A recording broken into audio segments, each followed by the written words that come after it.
Big winter storm dumped 21 inches of snow in Mass.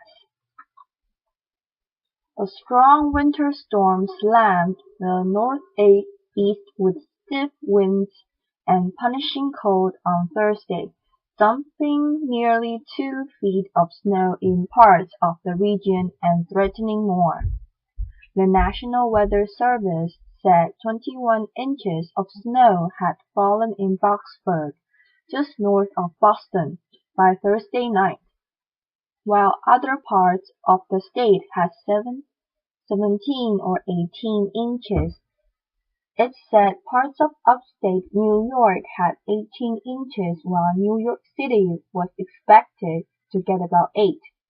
Just over 3 inches of snow had fallen in Central Park early Friday. The brutal weather extended Christmas break for some students, while posing the first test for New York's new mayor and perhaps the last challenge for Boston's outgoing one. Some schools in New England and New York closed well ahead of the Thursday snowfall. Cities have mobilized plows and salt spreaders. Some major highways have been ordered shut down overnight. Efforts are underway to get homeless people into the warmth and safety of shelters.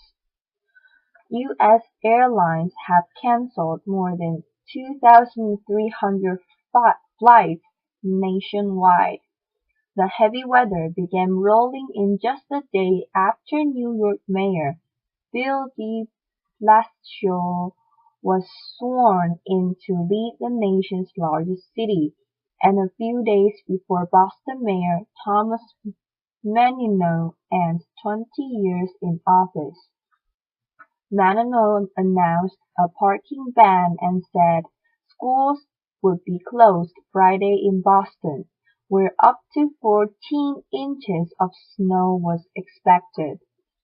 What a New Year's gift to receive one last snowstorm as mayor, said Menino, whose successor takes office on Monday. De Blasio, who was public advocate in 2010, criticized his predecessor Mayor Michael Bloomberg for his handling of a post-Christmas storm, said hundreds of plows and salt spreaders would be on the streets as soon as the snow started falling Thursday night. We have to get it right, no question about it, de Blasio said.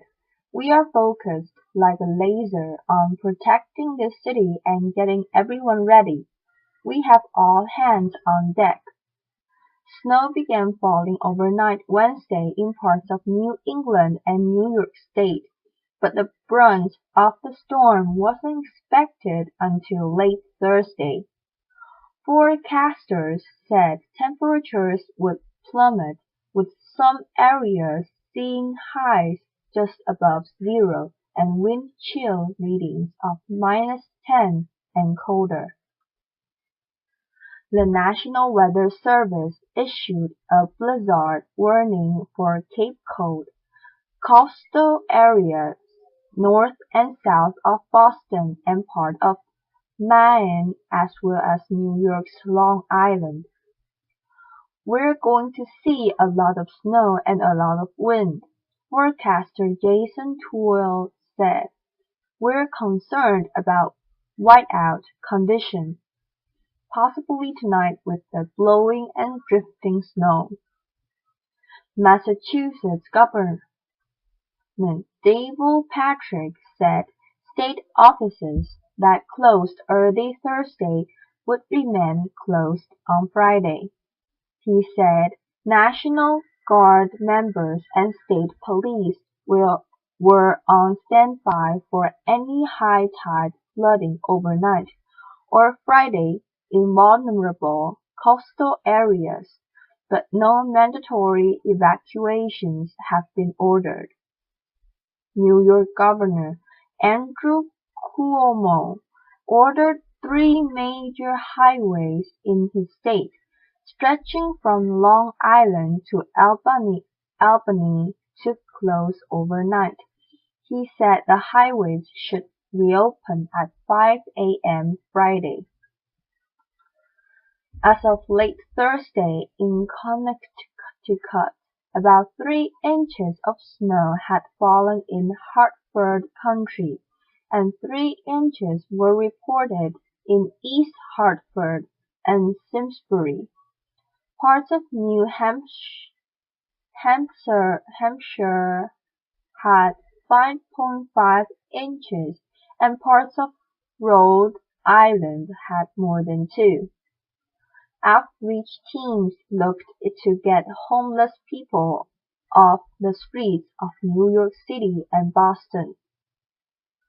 In Boston, staff members at the Pine Street Inn shelter were keeping it open 24 hours and said they would turn no one away, even if it meant setting up extra cots in lobbies and other common areas.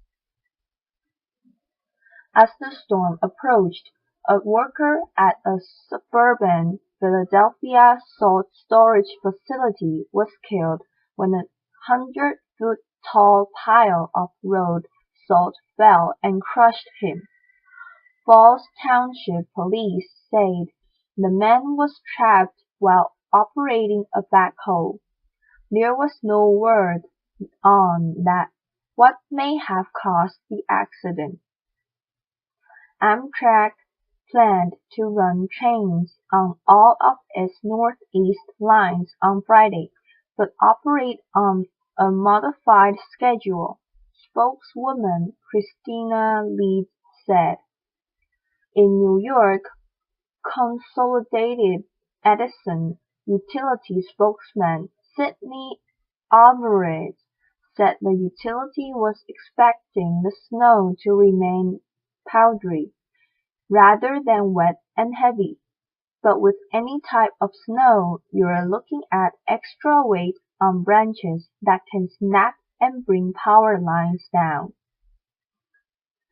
Douglas Beeville shopped for rock salt and other supplies at a home improvement store in Watertown.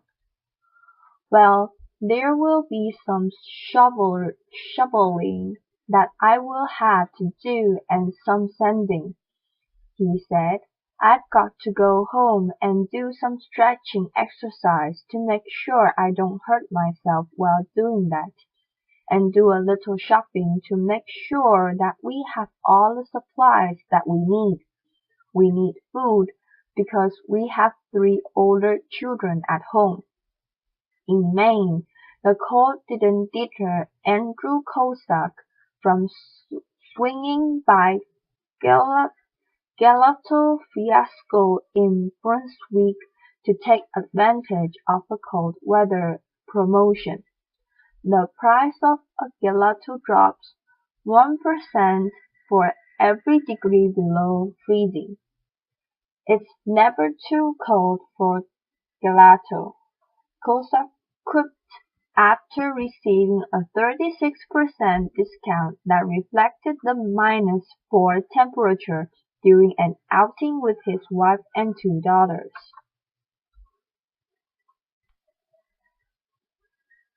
China to centralize military command to improve operations. China's increasingly sophisticated military will establish a joint operational command structure for its forces to improve coordination between different parts of the country's defense system, the official China Daily reported on Friday. China has been moving rapidly to upgrade its military hardware, but military analysts say operational integration for complex and disparate systems across a regionalized command structure is a major challenge for Beijing. In the past, regional level military commanders have enjoyed major latitude over their forces and branches of the military have remained highly independent of each other, making it difficult to exercise the centralized control necessary to use new weapon systems effectively in concert. The English language newspaper, citing the Defense Ministry, said that China will implement a joint command system in due course and that it has already launched pilot programs to that effect. Setting up the system is a basic requirement in an era of information, and the military has launched positive programs in this regard, the report said, quoting a ministry statement. It provided no further details.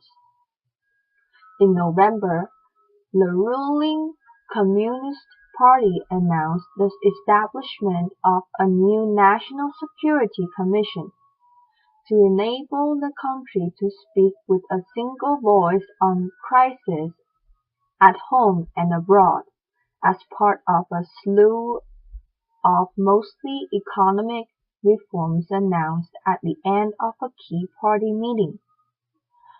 China currently has 7 military regions traditionally focused around ground-based army units, but China's changing security interests, including over claims to potentially rich energy reserves in the East and South China Seas, has highlighted its need to focus more on air and naval forces.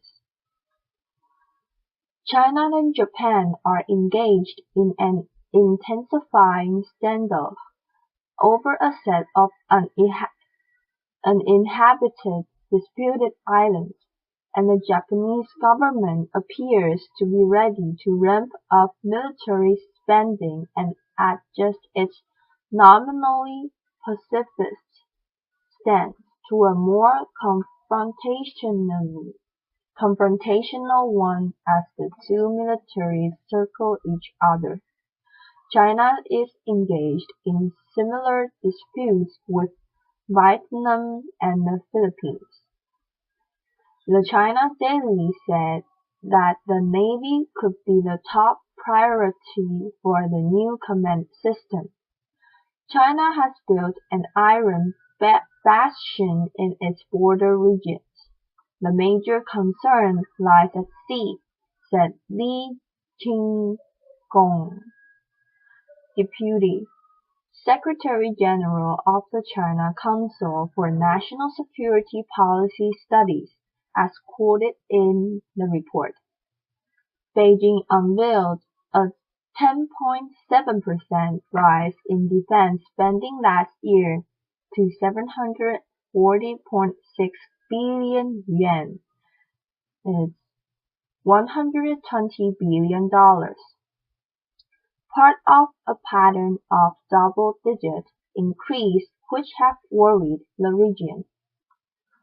China has advertised its long-term military ambitions with shows of new hardware, including a first test flight of a stealth fighter jet in early 2011 and the launch of its first aircraft carrier, both trials of technologies needing years more of development. Beijing is also building new submarines, surface ships and anti-ship ballistic missiles as part of its naval modernization, and has tested emerging technology aimed at destroying missiles in mid-air. However, the country's forces are largely untested in real combat situations, and Beijing has no experience of conducting the types of complex integrated operations the United States has done in places like Iraq. Both the Navy's development and the military's structural reform will take time, the paper quoted Lin Dong, a professor at National Defense University, as saying. Women ate only Starbucks food for all of 2013.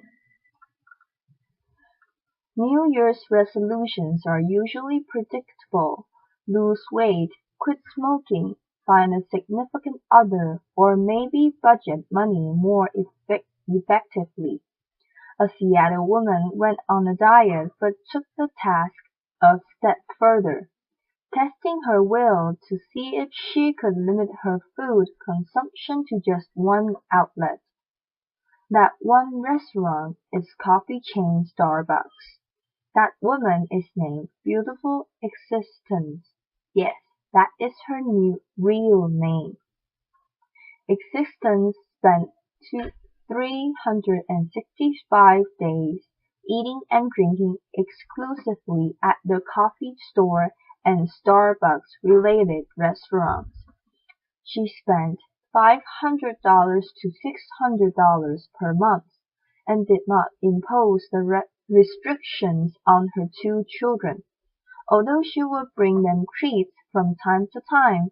Existence claims she both lost weight and feels great after the diet. When contacted via Twitter, she explained why Starbucks was her choice. So many reasons: brand awareness, partner treatment, personal dedication, etc. She tweeted to us, "Personal dedication is nothing out of the ordinary to existence." The mother of two has found herself in the news for year-long commitments on multiple occasions. In 2011, she bought every item of clothing and then some from the Goodwill. The following year, she tested out every idea and tip in Parents magazine. For the new year, Existence will try to learn every recreational sport from recreational equipment and see. There are over 80 sports on her list. And even though her Starbucks challenge is complete, Existence says she'll still partake in the company's food and beverages from time to time. New Jersey 100-year-olds celebrate love on Valentine's Day. At 100 years old, both Grace and Clarence Dewar have lived through a century of change. Born to Irish immigrant families, they both lost their fathers in a 1917 flu epidemic on the same day and were raised by young widowed mothers. Their love, too, has transcended a century. Today, each conversation between the two ends "I love you", then the other will pipe in "I love you more". One day recently, Clarence, who is a deeply religious man, looked at his wife and said, "Grace, I think I'm very old and that I'm going home soon. Will you follow me?" "Like the tail of a kite," she responded without hesitation. The couple continues to live in their own home in Madison, New Jersey. With the help of an aide, they are still mobile, albeit with walkers. After nearly 71 years of marriage, they have spawned 4 children, 17 grandchildren, and 12 great-grandchildren, the centerpiece of their lives. Their life and everlasting devotion to family and faith echo the 20th century immigration story and the American dream. "We just always got along. We came from similar lives," said Grace. We were raised by mothers who taught us what was important to have a valuable life. Simply put, take care of each other and your family. Life was not meant to be easy, so you surround yourself with good people and always have a strong faith that will help you through the hard times. They were born in 1911 and 1912, respectively, the height of American immigration when 1.2 million mostly Europeans from Germany and Ireland entered the United States. Clarence came from a large Boston family and was set on the path to the priesthood while Grace dropped out of high school to work. They met at a dance in Brooklyn and married in 1941. Today, their children and grandchildren are in finance, education, technology, and baseball. On Clarence's 100th birthday last year, he got a card from the White House and from New Jersey Sun. Frank Lautenberg. The same happened again for Grace in January. Until very recently, they have been fiercely independent and still were able to cook and shop even if it meant returning to the local food market more than once a day so that they could prepare their own meals, said their daughter, Donna Dewar Stringman, an instructional aide, the mother of five from Westfield, New Jersey. Both have had hip surgery and doctors marveled at their recovery. We believe it is a testament to the love they have for each other, said Stringman, who is in her 50s, but it's very sad for me to look at them now at the end of their life. Both are reasonably healthy, but fragile. A year in their life is a decade to them, she said. One little fall can make such a tremendous change. The secret to their happiness and longevity is simple, according to their daughter. Their mothers were survivors and taught them important values such as family, a strong work ethic, and being grateful for every day and moment you have, said Stringman. Mom will say, I think it is probably remarkable that we are still here with each other and able to speak about the old days and laugh about the good times we had together and with our family.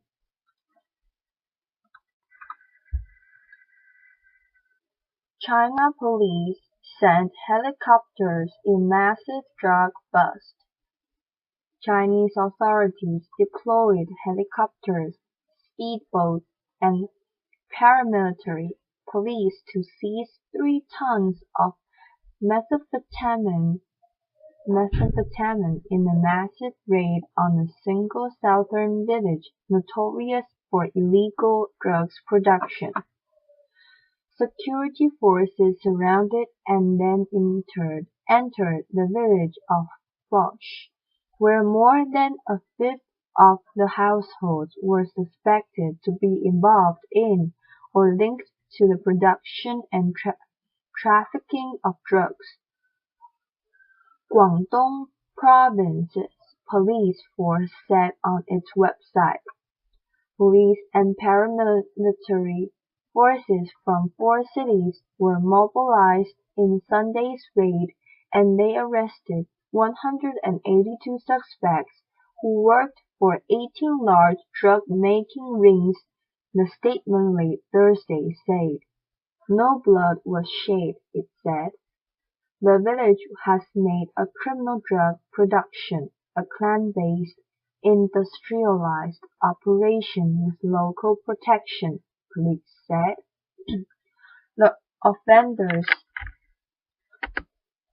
have for a long time been brazenly committing crimes, avoiding investigations, and even ganging up to violently oppose law enforcement, the statement said. China routinely carries out operations targeting illicit drug rings, but it's unusual for such wide-ranging law enforcement resources to be deployed at once against a single village. An aerial photo posted on the police website showed dozens of police vans parked in rows outside a walled village of densely built old houses with traditional-style peaked, tiled roofs. Another photo showed a helicopter taking off and another one parked nearby. Speedboats were sent to prevent suspects from fleeing in the coastal village by sea. The Yangcheng Evening News, a local newspaper, says the raid involved 3,000 police officers who seized 3 tons of methamphetamine in the raid. Photos showed paramilitary officers in camouflage uniforms and holding rifles stood over large boxes filled with large packets of what is presumably crystal meth. Bosch villagers have resisted Chinese authorities for years, blockading the village entrance with motorcycles when word of a rapid spread. The villagers would brandish replica AK-47s, lay nailed boards on the road, and hurl rocks and homemade grenades at officers, said the paper based in Guangzhou, the capital of Guangdong Province. The paper said police first captured the village party secretary who allegedly was protecting the drug operations from authorities. Other officials captured included the local police chief and other police officers. Calls to police at the provincial and local levels rang unanswered Friday. The provincial police said the city of Lufeng, which Bosch is in, has in the past 3 years become the source of a third of the country's total crystal meth supply. The Bosch said was part of Operation Thunder, an ongoing crackdown on illicit drugs in Guangdong that was launched in July and has resulted in the detention of 11,000 suspects and the seizure of 8 tons of drugs. Texting dialing while driving raises crash risk. A sophisticated real-world study confirms that dialing, texting, or reaching for a cell phone while driving raises the risk of a crash or near miss, especially for younger drivers. But the research also produced a surprise. Simply talking on the phone did not prove dangerous, as it has in other studies. This one did not distinguish between handheld and hands-free devices, a major weakness. And even though talking doesn't require drivers to take their eyes off the road, it's hard to talk on the phone without first reaching for it or dialing a number, things that raise the risk of a crash, researchers note. Earlier work with simulators, test tracks, and cell phone records suggests that risky driving increases when people are on cell phones, especially teens. The 15 to 20-year-old age group accounts for 6% of all drivers, but 10% of traffic deaths, and 14% of police-reported crashes with injuries. For the new study, Researchers at the Virginia Tech Transportation Institute installed video cameras, global positioning systems, lane trackers, gadgets to measure speed and acceleration, and other sensors in the cars of 42 newly licensed drivers 16 or 17-year-old and 100